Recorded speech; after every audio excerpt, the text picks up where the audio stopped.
And దమ్ము విషయానికొస్తే sir ఎవరు అప్రోచ్ అయ్యారు మిమ్మల్ని? డైరెక్ట్‌గా ఇందాక మీరు చెప్పినట్టు డైరెక్టర్ గారే అప్రోచ్ అయ్యారా? ఆ జర్నీ ఎలా జరిగింది దమ్ముది? వాళ్ళొచ్చి నాకు తెలిసి నా తమిళ్ సినిమా ఎక్కడో చూసున్నారు. ఓకే. అక్కడి నుంచి నన్ను నా కాంటాక్ట్‌లో వచ్చారు. హ్మ్. అప్పుడు ఎలా కాంటాక్ట్‌లో వచ్చారంటే, అప్పుడు నా డేట్స్ చూసుకునేవారు ఒక మేనేజరు. సార్. ఆయన పేరొచ్చి చలపతి. హ్మ్. చలపతి హ్మ్. అని ఆయన పేరు. సారీ చలపతి మీ పేరు మర్చిపోయాను నేను. అండ్ ఆయన అప్పుడు నా డేట్స్ చూసుకునేవారు. సో, ఆయన అరేంజ్ చేసిన మీటింగ్ అది. ఓకే. సో, అలా వచ్చిందమ్మ. అండ్ 'దమ్ము' సక్సెస్ తర్వాత సార్ అంటే సక్సెస్ మీన్స్ అంటే మీరు ఒక మెట్టు ఇక్కడ స్టెప్ అవ్వడం సక్సెస్సే. సో 'దమ్ము' సక్సెస్ తర్వాత 'పవన్ కళ్యాణ్' గారితో సినిమా. హ్మ్. అండ్ 'పవన్ కళ్యాణ్' గారి సినిమా అనంగానే మీకు తెలిసుంటది. ఇక్కడ తెలుగు స్టేట్స్‌లో ఆయన రేంజ్ ఏంటి? అవును. ఆయన రీచ్ ఎలా ఉంటది ఏందని చెప్పేసి. దాని ముందే తెలుసు. సో ఆ ఛాన్స్ రాంగానే ఎలా ఫీల్ అయ్యారు? అదే మనం వచ్చి కలకట్టాలో షూట్ చేసాము ఆ సినిమాని. So in fact only during action కట్‌లో మనం వచ్చి డైలాగ్ గాని, సినిమా గురించి ఏం చెప్పాలో ఎక్స్‌ప్రెషన్స్ అదన్నీ మాట్లాడేవాళ్ళు. హ్మ్. బట్ కట్ అయిన తర్వాత ఆయన చాలా చదువుతారు ఆయన. సో పవన్ కళ్యాణ్ గారు. సో, మనం ఎన్నో విషయాలు మాట్లాడుకున్నాం. ఎందుకంటే నేను చదువుతాను, ఆయన చదువుతారు. సో, చాలా ఇన్ఫర్మేషన్స్ మనం హ్మ్. హ్మ్. ఎక్స్‌చేంజ్ చేసుకున్నాం.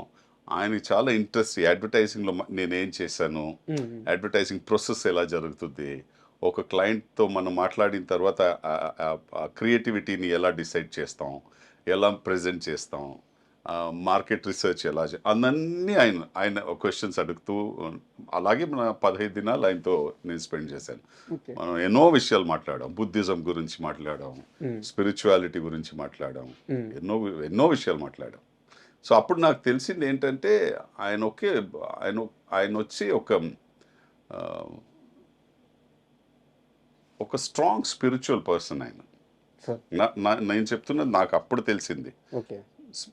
స్పిరిచువాలిటీ అంటే రిలీజియస్ కాదు. Okay. There is a difference between being religious and being spiritual. ఆహ్, అది నాకు నచ్చింది. ఎందుకంటే నేను ఒక స్పిరిచువల్ జర్నీలో ఉంటా. మీన్స్ మనందరూ ఏదో వెతుకుతుంటాం లైఫ్‌లో. సార్. ఆ వెతికేదొచ్చి రిలీజియన్ కాదు. ఆ హ్మ్. వెతికేదొచ్చి స్పిరిచువాలిటీ. మీరు ఎన్నో క్వెషన్స్ మీతోనే అడుగుతారు. అవును. ఈ జర్నీస్ మనం ఇప్పుడు ఫర్ ఎగ్జాంపుల్ మీరు అడిగిన క్వెషన్ డివోర్స్. నేను అప్పుడు అడిగే క్వెషన్ ఏంటి నాకెందుకిది? నేనేం తప్పు చేశాను? హ్మ్. హ్మ్. మనకెందుకు అడుగుతాంగా. బట్ ఆ ప్రాసెస్ మీరు ఎలా ఆ ప్రాసెస్‌ని తీసుకొని ముందు వెళ్తారో అదే స్పిరిచువాలిటీ. సో, నేను ఆయనతో ఎన్నో ఆ సబ్జెక్ట్ మీద ఎన్నో మాట్లాడుకున్నాం. హ్మ్. సో, ఎందుకంటే ఆయనకు అంత నాలెడ్జ్ ఉంది దాని మీద. సో, ఎక్స్‌ట్రార్డినరీ టైమ్ స్పెండ్ చేసింది ఆయన అంతా. ఆ 15 డేస్.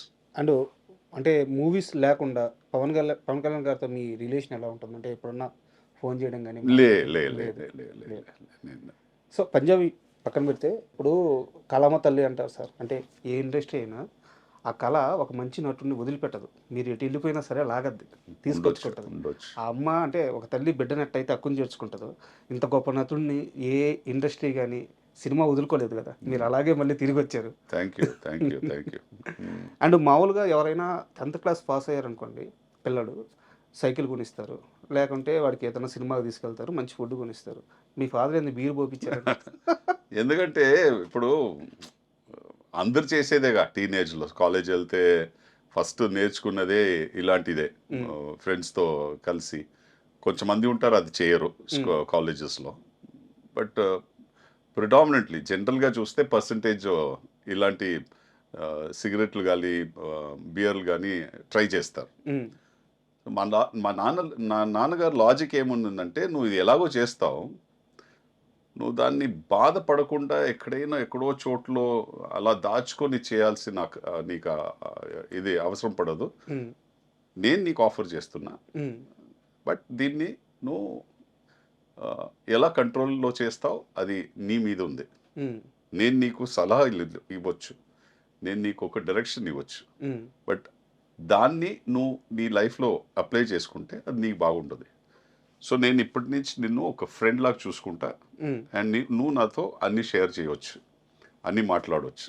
సో, నువ్వు నెక్స్ట్ స్టేజ్‌లో నా జీవితంలో వచ్చావు అని చెప్పి నాకు బియర్ ఇస్తున్నారు. ఆ రోజు ఈవినింగ్ మా అమ్మ చెప్పింది ఆహ్, జనరల్గా లైఫ్లో వచ్చి అందరూ బయట వెళ్ళి చెడిపోతారు. హ్మ్. ఈ ఇంట్లో వచ్చి నాన్న వచ్చి తన బిడ్డల్ని అతన్నే చెడగొడుతున్నాడు.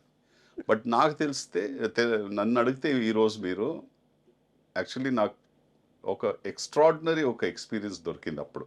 సార్. ఎందుకంటే నేను ఏది దాచిపెట్టలే హ్మ్. మా పేరెంట్స్‌తో. అండ్ నాకొచ్చి ఎక్కడైనా ఎళ్లి ఊరు వదిలేసి ఎక్కడైనా పార్టీ చేసుకోవాలి అలాంటి ఒక మైండ్ సెట్ రాలే.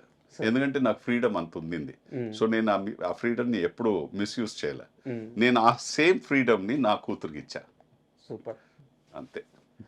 అండ్ అది నేను నేర్చుకున్న పెద్ద ఒక లెసన్ లైఫ్‌లో. మీరు నేర్చుకున్నది గాదు. మీ నాన్నగారు నేర్పించింది అది. అదే. నేర్పించింది నేను అంటే నేర్చుకున్నా. అంత గొప్ప ఫాదర్ దొరకడం అదృష్టం గదా! అవును. 100%. అండ్ మీ ఫస్ట్ మూవీకొచ్చేసలేకే ఏదో కన్నడ సినిమాకి ఆడిషన్ ఇవ్వడానికి ఎళ్ళాను అని చెప్పారు. హ్మ్. అండ్ ఆ టైంలో అంటే మీరు ఇదివరకు ఒక ఇంటర్వ్యూలో చెప్పిందే నేను అడుగుతున్నాను. ఆ టైంలో డివోర్స్ కొంచెం అవును. ఇబ్బంది పడి కళ్ళంతా లోపలికెళ్ళిపోయి చాలా బాధపడుతున్నాను. వాళ్ళకి అలాంటి క్యారెక్టరే ఒక గావాల్సొచ్చింది. నాకు ఛాన్స్ 13, ఇచ్చారు. 14 కేజీస్ తగ్గాను నేనప్పుడు హ్మ్. ఈ ప్రాసెస్‌లో. సో, సో వాళ్ళు వెతుకుతున్న క్యారెక్టర్ అలాంటి క్యారెక్టర్ కావాల్సని వెతుకుతున్నారాళ్ళు. సార్ అంటే ఇక్కడ నా క్వెషన్ ఏందంటే, మీరు చాలా ఇంటర్వ్యూలో చెప్తూ మీ డివోర్స్ ప్రాసెస్ అనేది చాలా స్మూత్‌గా జరిగిపోయిందని చెప్పారనమాట. బట్ అలా వెయిట్ తగ్గిపోయి, కళ్ళు లోపలికెళ్ళిపోయి, ఫిజికల్‌గా అంత స్ట్రగుల్ అవుతున్నారు. మెంటల్‌గా గూడా స్ట్రగుల్ అవుతున్నారు. డివోర్స్ ఇష్యూ స్మూత్‌గా క్లోజ్ అయినప్పుడు మీరు దేనివల్ల అంతలా బాధపడ్డారు? నాకది వద్దని చెప్పి నేను దాన్ని నేను డివోర్స్ ఎలా హ్యాండిల్ చేయాలని తెలియకుండా నేను బాధపడింది.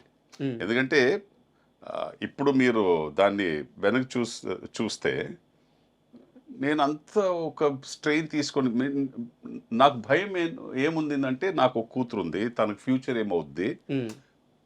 తన ఇప్పుడు 15, 20 సంవత్సరాల తర్వాత అడిగే క్వెషన్స్‌కి ఎలా నేను దానికి దానికి ఆన్సర్స్ ఇస్తానని ఒక బాధ అప్పుడు ఉండింది. సార్.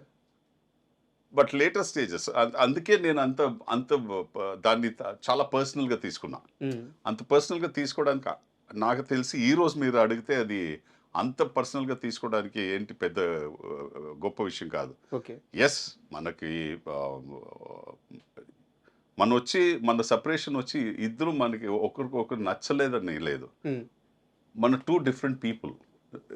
మనకి ఆహ్, మన డే టు డే లైఫ్‌లో హ్మ్, ఎన్నో ఒక సిట్యుయేషన్స్‌లో మనం కలిసి ఆలోచిస్తే ప్రాక్టికల్‌గా మనం వెళ్ళలేము. అప్పుడు ద బెస్ట్ సొల్యూషన్ ఇస్ మీరు మీ మీ లైఫ్‌ని డైరెక్ట్ మీరు ఎలా కావాలో అలా వెళ్ళడం. అలా వెళ్ళిపోతే బెటరు. హ్మ్. హ్మ్. అది నేను ఈరోజు అందరికి చెప్తా. హ్మ్. ఎందుకంటే నేను చెప్పేది మీరందరూ డివోర్స్ తీసుకోవాలని చెప్పట్లేదు.